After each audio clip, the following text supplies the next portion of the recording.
क्या कुछ खास है वो तो मैं अभी देखेगा तो पता लगेगा ना। खास के बारे में ये बताएंगे साहब, यहाँ ये वो बताएगा क्या कुछ खास। मैं आया हूँ, मुझे तो प्यार सर से, आप म्यूजिक मुझे से कितना रिलेट करते हैं, मुझे कितना पसंद करते हैं? प्यार से इन्होंने मुझे बुलाया, इन्होंने बुलाया। आप लोग सामने हैं, मुझे इज्जत बख्शी, मैं बहुत खुश हूँ। अच्छा प्रोग्राम है। पर इतना मुझे ऐसी बैक ऑफ माइंड कि एक पिक्चर हमने काम किया है, उसपे जो भी काम करेंगे अच्छा काम करेंगे। तो इन्होंने ये जो प्रोग्राम जो इवेंट है, अब वो मैं आई बी जॉइनिंग इट टुमारो। तो उसमें आपको कल खुद देख के फिर मुझे कैसा लगा था वो सवाल पूछिए। लखनऊ आके सर कैसा लगा? लखनऊ में तो भाई नवाब तो नहीं लगता हूँ मैं। आपको सामने क्या लगता हूँ वो हमको मालूम है। Lucknow is a beautiful place. और हम मुद्दत से आते हैं, जब छोटे थे जवान थे तभी भी आते थे, पिक्चरों के सिलसिले में आते थे। फिर बुढ़ापे में भी पिक्चरों के सिलसिले में आए। तो मजा आता है। और यहाँ की मेहमान नवाजी जो है कमाल की है। कभी ये खाओ कभी वो खाओ, प्यार से इतना बढ़िया लजीज खाना होता है। और मैं थोड़ा बैकवर्ड हूँ, विलन हूँ, लेकिन लखनऊ जिस चीज के मशहूर है, नॉनवेज के लिए बहुत मशहूर है। और मैं वेजिटेरियन हूँ, मुझे नॉनवेज का टेस्ट नहीं होता। पर लेकिन वेजिटेरियन भी बहुत अच्छा होता है। और यहाँ कर जो लोग मुझे तो स्पेशली बोलते हैं जी लखनऊ से आ रहे हैं, टुंडे के कबाब ले आना, कुछ खाने। और मैं ऐसे पकड़ के ले जाता हूँ। क्या छूना जाए? हाँ जी। तो अभी तक नाम याद है। लखनऊ से बड़ी फेमस, बड़ी कल्चर्ड जगह है। यहाँ पर बड़े पढ़े लिखे लोग, बड़े बड़े नेता लोग, और ऐसे लखनऊ फॉर एजुकेटेड पीपल लोग। और कल्चर के बारे में तो लखनऊ को सब जानती हैं। सर आप भी आपने जानते एक लंबा समय फिल्मी जगत को दिया है, आज की फिल्मों को देखकर कैसा लगता है? और क्योंकि राजीव भैया भी कई फिल्मों को प्रोड्यूस करते हैं, डायरेक्ट करते हैं, तो उनको लेकर क्या कुछ कहेंगे? नहीं, देखिए मुझे लोगों ने प्यार दिया तो इतना लंबा सफर हो गया। नहीं तो बहुत एक्टर आते हैं चले जाते हैं, आते हैं चले जाते हैं। अब मैं 60 साल से यह काम कर रहा इंडस्ट्री में। तो छोटे मोटे रोल, उसका रिस्पांस जो मुझे बड़ा प्यार से मिला। अलग अलग डायरेक्टर्स, सारे बड़े बड़े एक्टर्स के साथ मुझे काम करने का मौका मिला। मेरा तो कोई गॉडफादर नहीं था, और ना कोई मेरी कोई ट्रेनिंग थी एक्टर बनने की। होता है ना आजकल तो बहुत एक्टिंग स्कूल खुल गए हैं, इंस्टीट्यूट खुल गई, एकेडमी खुद खुल गई है। हमारे जमाने में तो ये था ही नहीं। ओ जब मैं आया था, ओए साइलेंस प्लीज, यार आप बात कर रहे हैं, बाहर चले जाओ ना। तो उस जमाने में इस बिजनेस को अच्छी नजर से नहीं देखते थे। अरे बेटा क्या कर रहा है, नौटंकी में, अरे भांड है, ये क्या है, ऐसा ये ऐसा। और मुझे घर से निकाल दिया था। जब उनको पता लगा कि मैं फिल्में ज्वाइन कर ली हैं, तो हमको निकाल दिया। बोले तुम्हारा बाप पंजाब में तो क्या शक्ल लेके जाएगा, नाक कटवा दिया तुमने। और मैं परेशान, मुझसे लोग ऑटोग्राफ मांग रहे हैं शर्मिली के बाद। और ये घर में ऐसा हो गया, नहीं दफा हो जाओ, निकल जाओ। इतनी खूबसूरत लड़की राखी, तुम उसको भला से पकड़ते हो, उसके कपड़े खींचते हो, उसको चांटा मारते हो, लानत है। और राखी को बोली मेरी माँ से माफी मांग रही, बेटा मुझे माफ कर दे। ओ बेगोली मामा खूब भालो तो वो कहती है नहीं मेरा बेटा है, पता नहीं कहाँ से है, ये तुम्हें इसकी तरफ से माफ कर देने को। तो ऐसा था। पर उस कल्चर से निकले, फिर जब काम, फिर फिल्म लाइन की इज्जत और बढ़ती गई। हालांकि पहले बड़े बड़े एक्टर जो थे, दिलीप साहब, राज साहब, सुनील दत्त, रिस्पेक्टेड नेम थे, और उन्होंने अपना काफी टाइम दिया था। राजकुमार, धर्म, ये सब आ चुके थे। फिर फिल्म इंडस्ट्री को अच्छा प्लेटफॉर्म मिल गया। एंड अभी तो यू आर प्राउड कि अगर आपका बच्चा एक्टर बन जाए या एक्ट्रेस बन जाए या कलाकार बन जाए।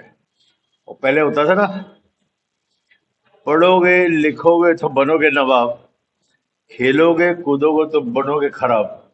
अभी उल्टा हो गया है, पढ़ोगे लिखोगे तो भिखारी बनोगे, खेलोगे कूदोगे तो टड़क। फिर सर अपनी तरफ से जो न्यू कमर्स हैं उनको क्या कुछ कहना चाहेंगे, किस तरह की टिप्स देना चाहेंगे बॉलीवुड इंडस्ट्री में बने रहने के लिए? डार्लिंग मैं तो खुद ही अभी सीख रहा हूँ दी फ्रैंकली स्पीकिंग। बॉलीवुड में बनने के लिए एक तो आप अपने आप को बॉलीवुड का मत समझिए। ये पिक्चर दो हिट होती है तो उनके गर्दन और नाक ऐसे हो जाता है। पूरा टाइम आता है, बड़े बड़े एक्टर चले गए, बड़े बड़े आए। You have to be humble. और जो भी काम करो उस काम को अपने पूरे लगन से करना चाहिए, चाहे विलन का हो। अभी मैं विलन का रोल करेगा तो जब तक मुझे गालियां नहीं पड़ेंगी तो दैट मीन्स मैं अच्छा काम नहीं कर रहा हूँ। तो उसमें कॉम्प्लेक्स नहीं होना चाहिए। और अभी तो बहुत एवेन्यू है, टीवी है, स्टेज है, एडवर्टाइजिंग है। ओटीटी आ गया सर। वो क्या होता है? सर सोशल नहीं, मैंने ऐसे वो भी अभी तक काम नहीं किया है। ये सुना हुआ है ओटीटी। उसमें क्या है, there is no censorship, there is no, तो उसमें बैटिंग नहीं है, तो बहुत वल्गैरिटी आपने देखा होगा, न्यूडिटी, गालियों वाले डायलॉग। जी जी हमको याद है, हमने गाइड पिक्चर देखी थी 50 साल कभी आई थी, साल पहले, जब दिल्ली में चोरी चोरी देखी थी, घर वालों को मालूम नहीं था। वो गाइड के डायलॉग मुझे अभी तक याद है भाई, गाइड के डायलॉग अभी तक याद है। ऐसे बढ़िया डायलॉग होते हैं, आंसू भी आते थे। माँ का रोल होता था, हीरो बड़े बड़े, चाहे वो सुनील दत्त हो, राजेंद्र कुमार हो, माँ मुझे आंचल में छुपा ले। आजकल की माँ साड़ी नहीं पहनती तो आंचल में क्या छुपा ले? क्या बात है? तो माँ का रोल भी चला गया। फिर और जो कैरेक्टर थे, मेरे को बोलते हैं यार अभी तक तुम काम कर सकते हो, क्यों नहीं करते हो? मैंने बोला मैं वल्गर विलन नहीं था, जालिम विलन था। लोग डरते थे, औरतें डरती थी, और आदमी बोलते थे अरे मेरा बचाना अपनी वाइफ को, बेटी को, रंजीत आया है रोल। ये सुनने में आता था।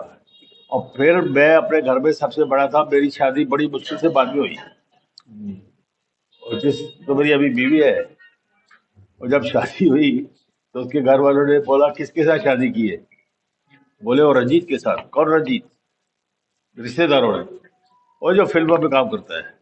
तो मेरी सास की बहन बोलती हाँ, तो अपनी बेटी से दुखी थी तो उसे जहर दे देती, गला घोट देती, समुद्र में फेंक देती, तेरे को यही मिला था? कहते नहीं, अच्छा है, अच्छा है। क्या अच्छा है? बेटी को घर बुलाओ, कपड़े उतार के देखो, वो सारा रात को शराब पी के हटर से मारता होगा, फिर ये भी बोलता होगा नाच और चबिया। और मेरी सास बोली अरे नहीं नहीं, वो तो मेरे ख्याल बेटी को बुला के रंजीत को बुलाना पड़ेगा, वो मेरी बेटी मारती होगी। क्या कॉन्फिडेंस है देखो। तो ये ऐसा था उन दिनों में। भाई जब मैं जालिम नहीं बनेगा तो कोई बाप तो अपनी बेटी को नहीं देगा ना, उन दिनों का रंजीत को। फिर उनको समझ आ गया कि ये ठीक ठाक है, हो गया। जी राजू जी का कल क्या कुछ राजेश जी कल के कार्यक्रम की क्या कुछ रूपरेखा है, कौन कौन इसमें शामिल हो रहे हैं, इसके बारे में जानकारी दीजिए। देखिए, हमारे लिए तो ये सौभाग्य की बात है कि हमारे बड़े भाई रंजीत जी यहाँ पर आए। यही सबसे खास बात है। ये हमारे साथ साथ पूरे लखनऊ के लिए खास बात है। और इस कार्यक्रम की रूपरेखा यही है कि हमने जो एक फाउंडेशन बनाई है, ऑक्सीजन मैन फाउंडेशन, जो सिर्फ गरीबों पे काम करेगी।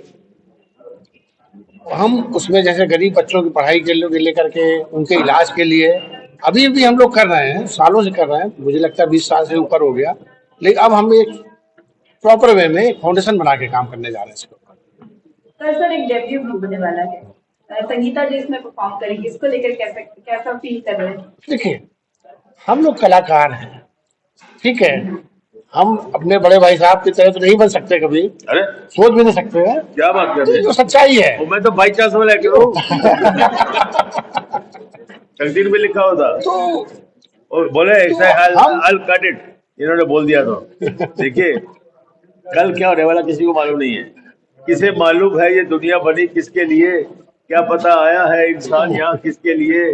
किस्मत हर घड़ी बदलती है, मगर किसके लिए? जिंदगी भर का ये अनजान सफर किसके लिए?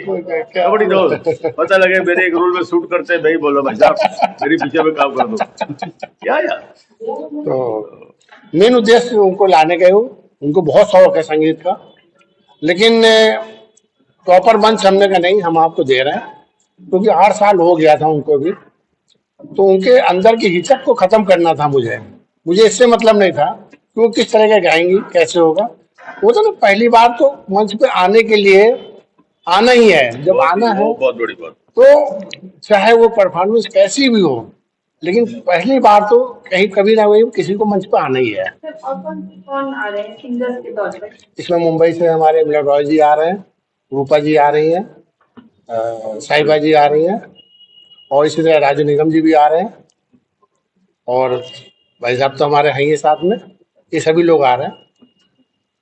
और चाहिए तो बुला देते हैं हम। सही है तो बोलिए। आप बताइए, आप रिकमेंड कर दे तो बुलाते हैं। चलिए तेरे काफी नहीं है तो हो गया? चलेगा। बस, बस। एक बार